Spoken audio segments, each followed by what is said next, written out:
Hello, good evening, friends. We are back with the male infertility part 2. There are this thick books in male infertility, and there are at least 10 to 15 lectures on different aspects of male infertility themselves. So obviously, I could not complete yesterday in a half an hour to 35 minutes window. So today, I'm sure we will be able to finish this.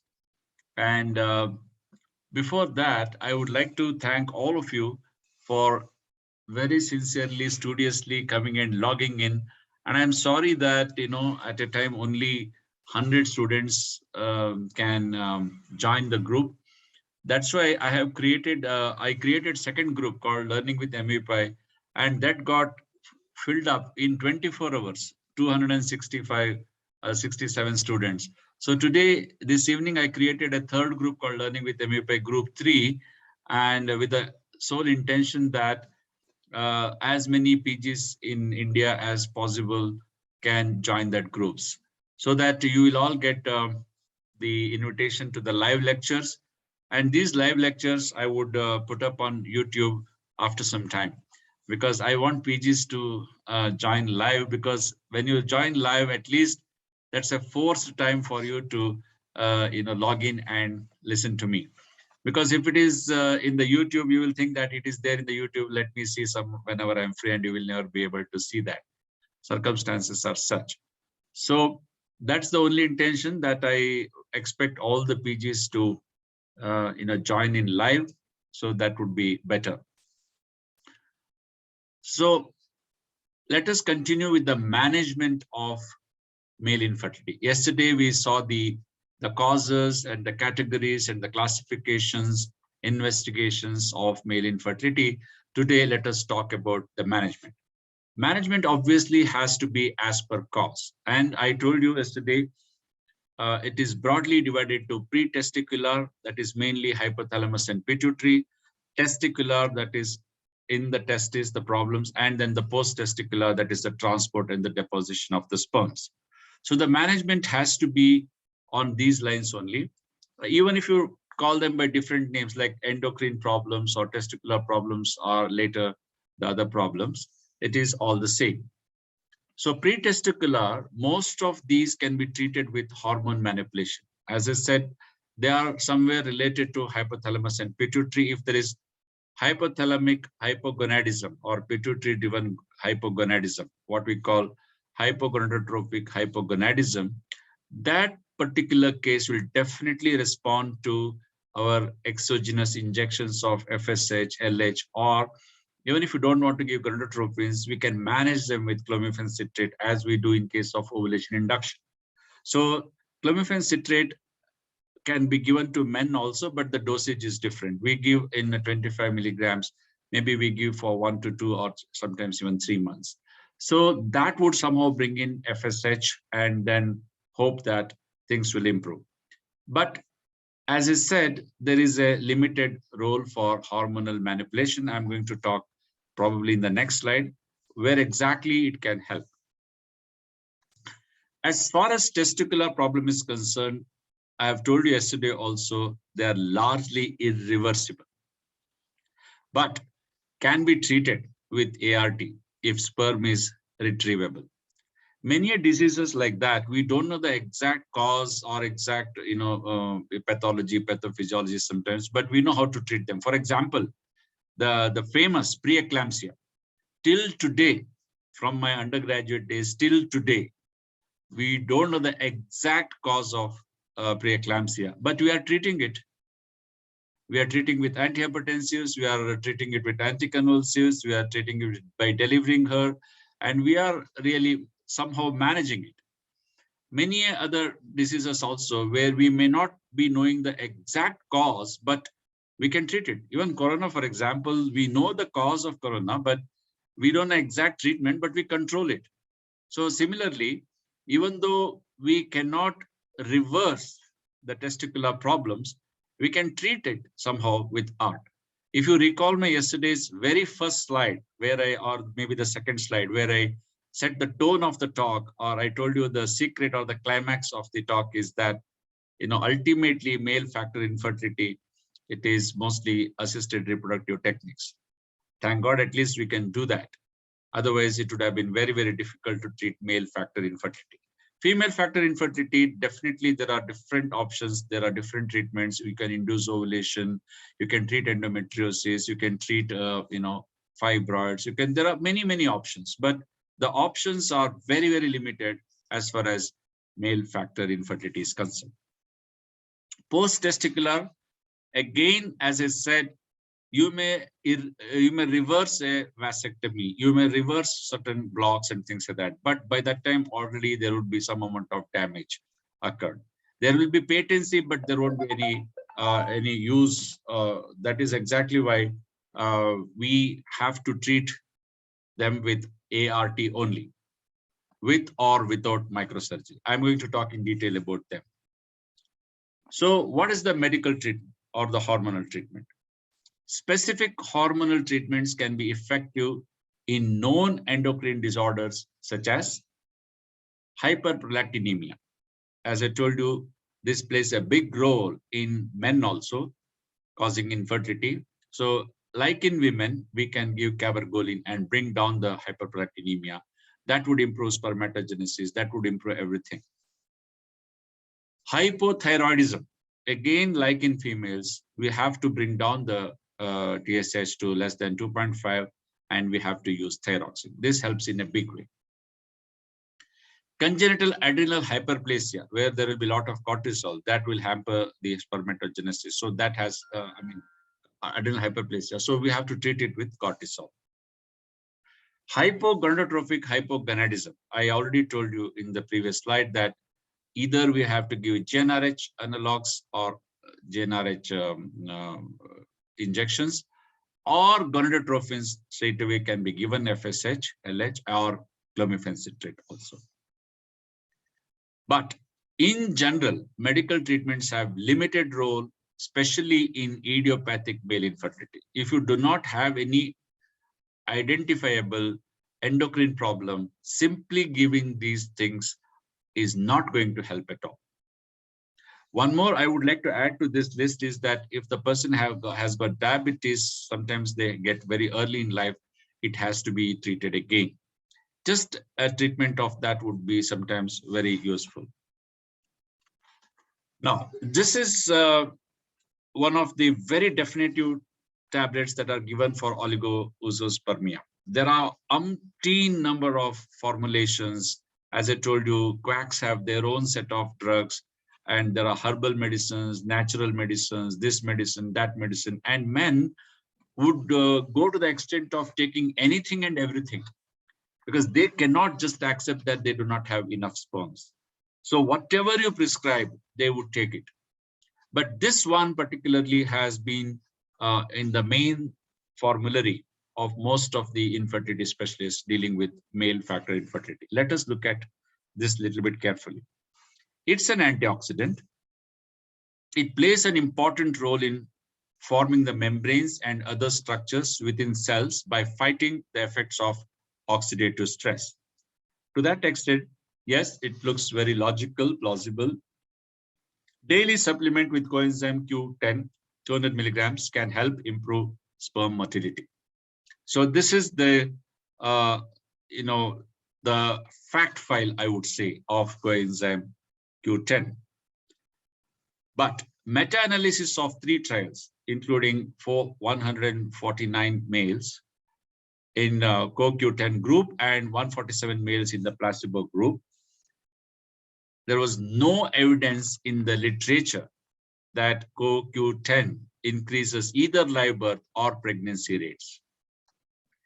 Yes, it may improve the sperm count, it may improve a little bit some of the sperm motility factors and all those things, but out of these 3 trials, none of them really said there was an increase in the live birth or pregnancy rate. But there's a global improvement in the sperm parameters. That's what. So CoQ10 would improve. If you remember yesterday, I told you, if you simply repeat semen analysis after 3 months without giving anything, without doing varicocelectomy, without giving any drug, there will be a variation. Today, it may be, let's say, 15 million. And after 3 months, if you do, it may be 18 million or 16 million. Any improvement is improvement. People feel happy. And in between, if they have taken coenzyme Q10, they will give the credit to that. If you have done a varicocelectomy, the credit will go to that. There is wide variation in the semen count. And we should be very clear that these things are the ones which definitely improve the semen quality and count. And the proof of pudding, what we say, is in having live birth rates, carry home pregnancy rates. So that unfortunately has not been very good with these things, but it is good enough to boost the psyche of the man, that there is an improvement, and that itself will actually probably help him overall, and they may hopefully have pregnancies with that. And that gives a psychological boost to his wife also, and she would properly ovulate, and probably they will have a child without any assisted reproduction techniques. See, in infertility, I have seen many patients, in fact, I'm not trying to boast myself. There is one, there's a gentleman from one of the nationalized banks. He always says, just talking to you is enough, they will become pregnant. I mean, that's a very scandalous statement to make. What actually happened was true. In fact, he brought two of his relatives, and they were abroad actually. They just came and had a very long chat with me, and then they went back and they just conceived. They didn't have any treatment there. Similarly with another one also. Of course, this is not a norm. I wouldn't say that this would happen all the time. If they are very young couple and maybe all they need to do is some changes in their intercourse frequency or the timing and all those things, or maybe even a psychological stress, if you give them confidence, if it's a minor problem, if there is no major organic problem like endometriosis and all that, by just talking it won't go away. But if there are stress related problems, nowadays we have seen there's a lot of stress both in men and women that is giving rise to infertility.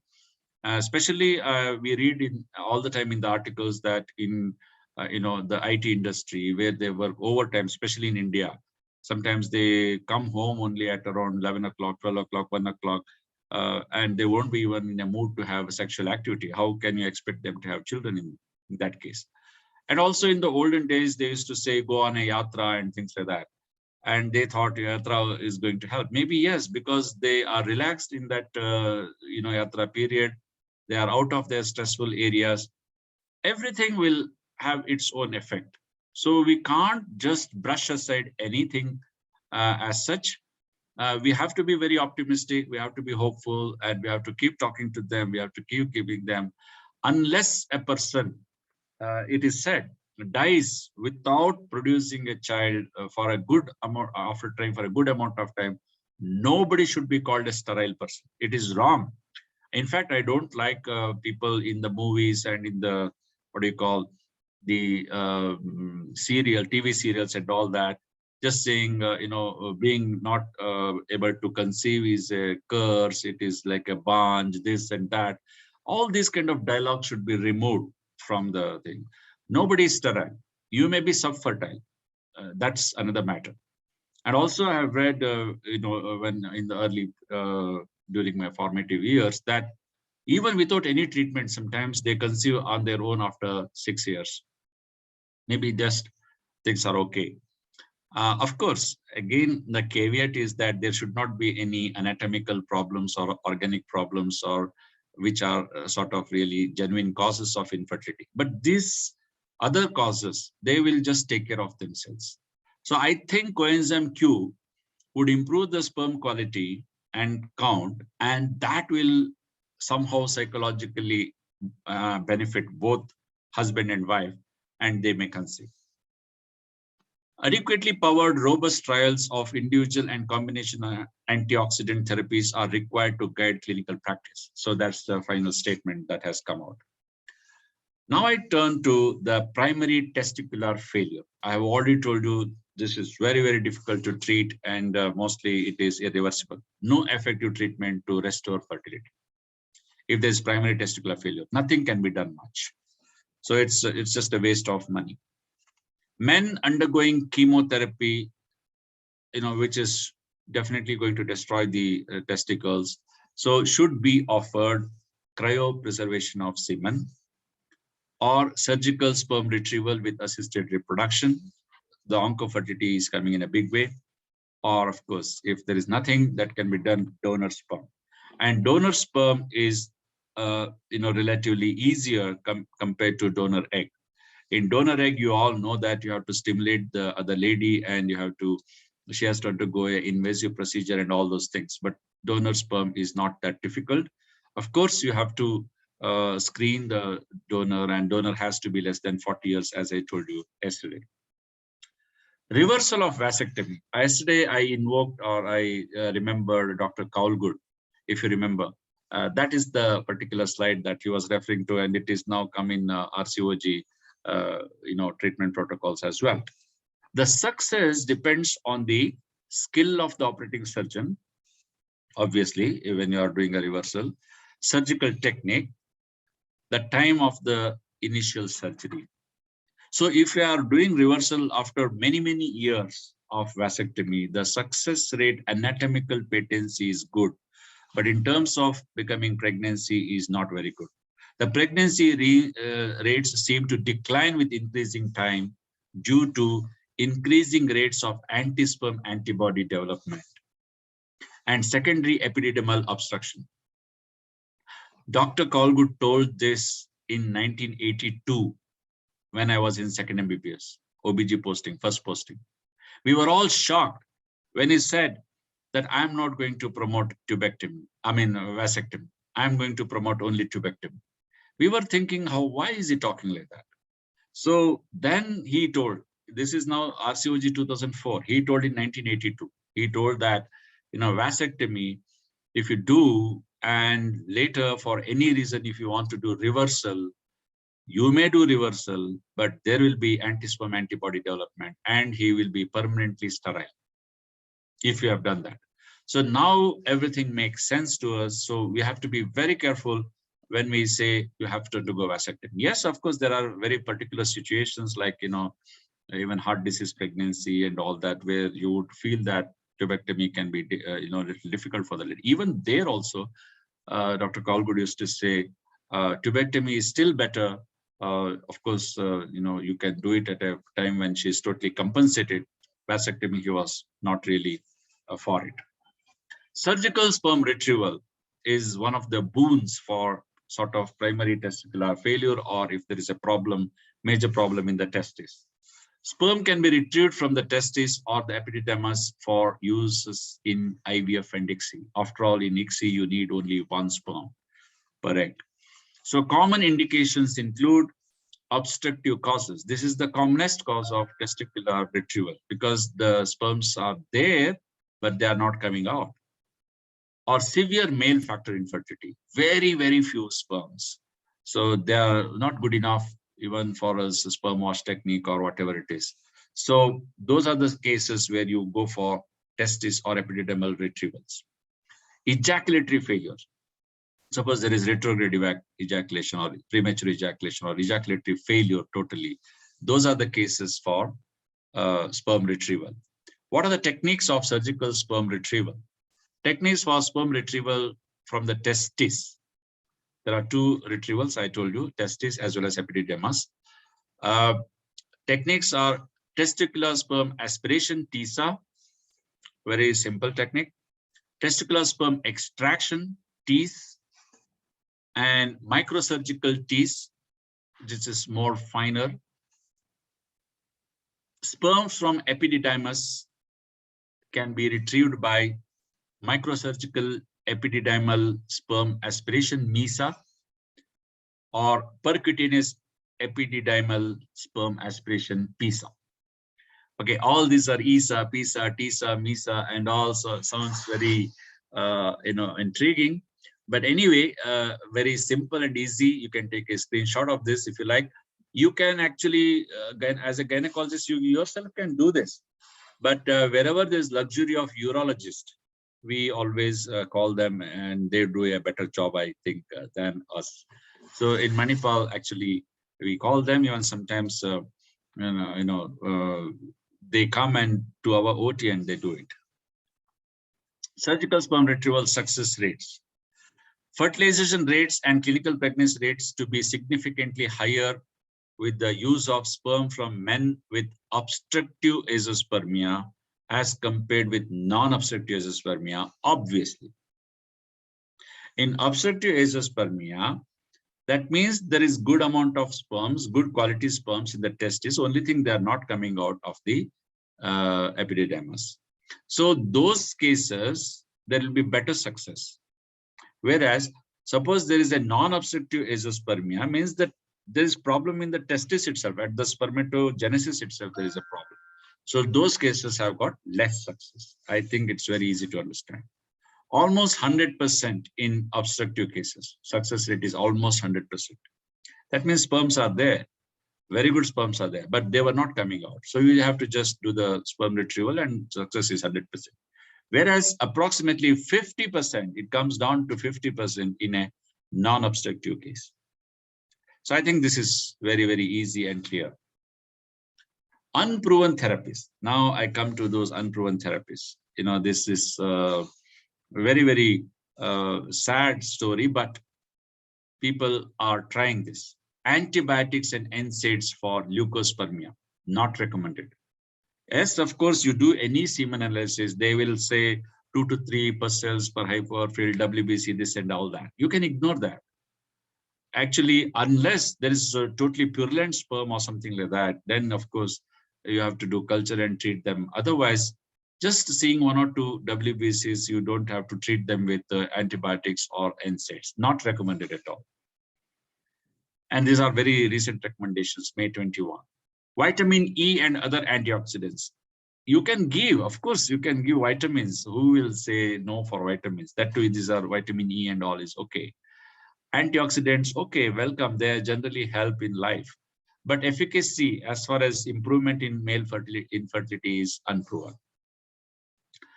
Clomiphene citrate, letrozole, gonadotropins for idiopathic, not where there is a definite hypogonadotropic hypogonadism.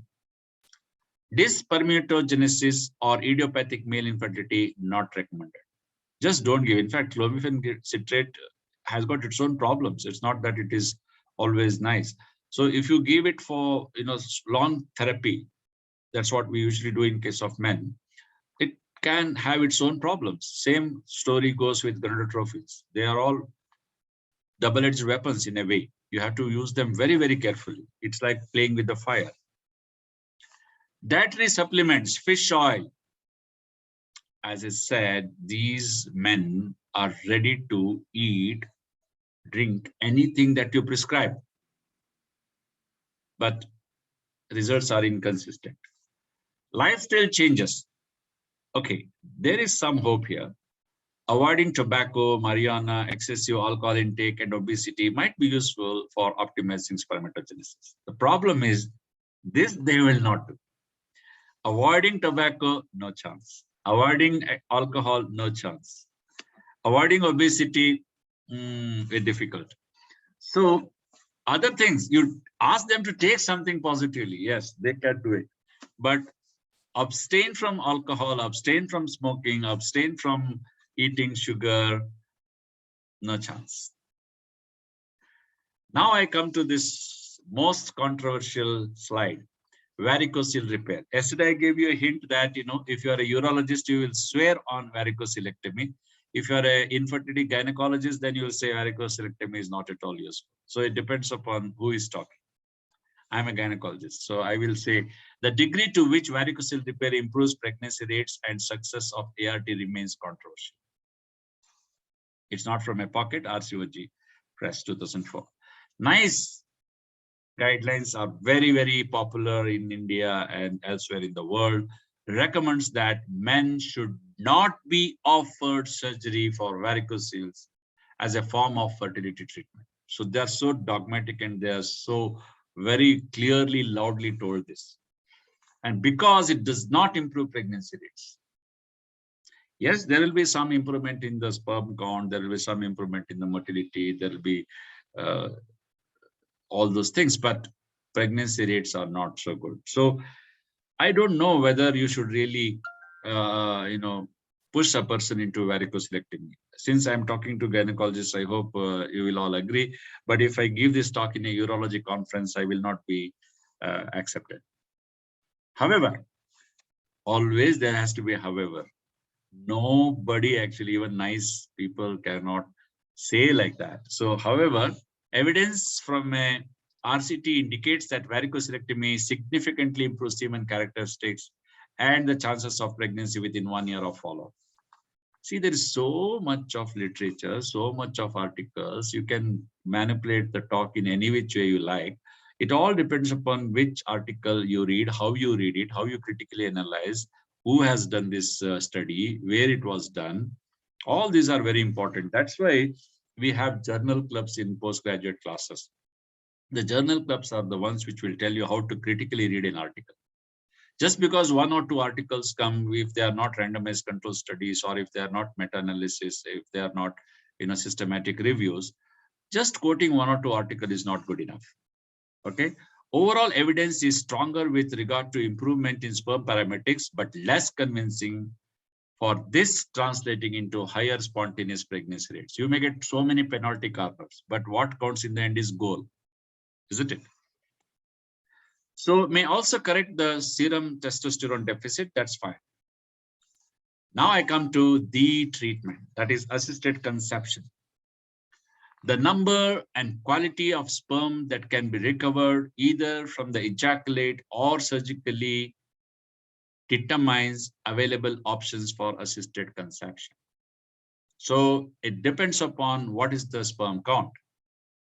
15 million, 10 million, 5 million, or very, very few, and how many you can get from the sperm retrievals. IUI is okay for milder oligospermia. Now, what is mild, moderate, severe? Nobody has really clearly told. It's a rough, which has come from one infertility specialist to another specialty by word of mouth, is that if the count is 10 to 15 million per ml, or if it's a normal count, so-called normal count, and still there is infertility, and even the female factor is not so bad, then probably you can go for IUI. Because the advantage of IUI is that you do a sperm wash technique, you select best of the sperms, and you put them very close to the meeting area, that is inside the uterus. From there, the sperm has to just go and meet the egg, which is coming and waiting in the tube. The other advantage of IUI is that you can overcome the cervical factor, cervical anti-sperm antibodies. So these are the advantages. And in the sperm wash technique, you treat the sperms with the special media and all those things. So that is exactly why, with or without ovulation induction, IUI sometimes helps in a milder form of oligozoospermia or asthenospermia. NICE recommends the use of up to 6 cycles of unstimulated IUI in mild cases of male factor infertility in order to reduce the rate of multiple pregnancies. So you don't stimulate the lady, because that would give rise to multiple eggs, and then there will be multiple pregnancies. Also, if the male factor is the issue, then why do you unnecessarily induce the lady? Any induction is not free from problems. So just unstimulated cycle IUI itself may help the couple. The data about the overall effectiveness of IUI for male infertility are inconclusive. Of course, that is always the case, because IVF with ICSI is effective. Do not recommend IUI for most couples with male factor infertility. In fact, I heard that in European countries now they have totally given up IUI. And IUI is done only if there is a problem with the ejaculation or deposition of the sperms due to hyperspadias, or if there is any premature ejaculation, such things, then only IUI. Otherwise, people straight away go for IVF because the results are better. IUI results are very, very, very, very less, 10 to 12%, 15%, 17% maximum. So IVF and ICSI has totally changed the treatment. So unless it's due to ejaculatory issues, that's what I just now said, or cost is a factor. Somebody doesn't want to go for IVF and ICSI, it's very expensive. So they themselves request, doctor, why don't you try 1 or 2 cycles of IVF, which is cheaper. Yes, you try. Many of them can be lucky. 10 to 15% will be lucky. Assisted conception, so which is again divided into conventional IVF, wherein for one egg you will put 100,000 sperms in a petri dish of the center well. Moderate oligospermia, that is 5 to 10. As I told you, nobody has clearly defined what is mild, moderate, severe, but let us assume it as 5 to 10 million. Whereas ICSI is the best option for male factor infertility, true option actually, I should say. Severe oligospermia, that is less than 5 million per ml, or asthenospermia, teratospermia, or as I told you yesterday, we don't even need a tail for the sperm, just the nucleic acid is enough, or following fertilization failure in a previous IVF cycle. You have tried the conventional IVF cycle, it failed, so this time you go for ICSI. I think now most of the infertility centers, 99.9%, every cycle is ICSI cycle. I think conventional IVF, nobody does. ICSI is considered relatively safe. Of course, there's no problem with that. There's no worry to damage the eggs and things like that. Some people are worried. Ethical issues with ICSI are ICSI bypasses the natural barrier for fertilization. It raises one important matter of concern. That means, see, the egg has its own choice. The ladies have their choice, isn't it? So egg will not allow aricocele sperm. But in ICSI, we are forcing the sperm into the egg. That is what is the meaning of this. The natural barriers are bypassed. The potential genetic risk associated with this procedure and the propagation of genetic defects that caused infertility. Why microdeletion, CFTR? Of course, nowadays we take care of all these things before doing ICSI. So even if then you have that PGS. So anyway, if you don't do all those things, these are the risks that can be there still. This could be potentially lead to creation of population of subfertile men. So you are propagating the subfertility in a way. So thank you very much. Thanks to ICSI, we can still manage. Thank you for kind attention. Actually, there was one more sentence above. I thought that would hurt the feelings of some men. So I removed that. Now, anyway, thank you very much. I think tomorrow I won't have class because there is a nice program by Happy Learning by Dr. MC Patel, which involves the Karnataka, many doctors in Karnataka, famous professors and consultants. So I won't come in the way of that because I want all of you to attend that, all the PGs and everybody to attend that. Thank you very much once again. Please, I have made a group 3. As I told you, there are so many PGs asking for to be in my group. I made Learning with MA group 1 that got filled up with 267 members only can be there. I made group 2 that got filled up in 24 hours. Now I have made today, this evening, group 3. Please spread this.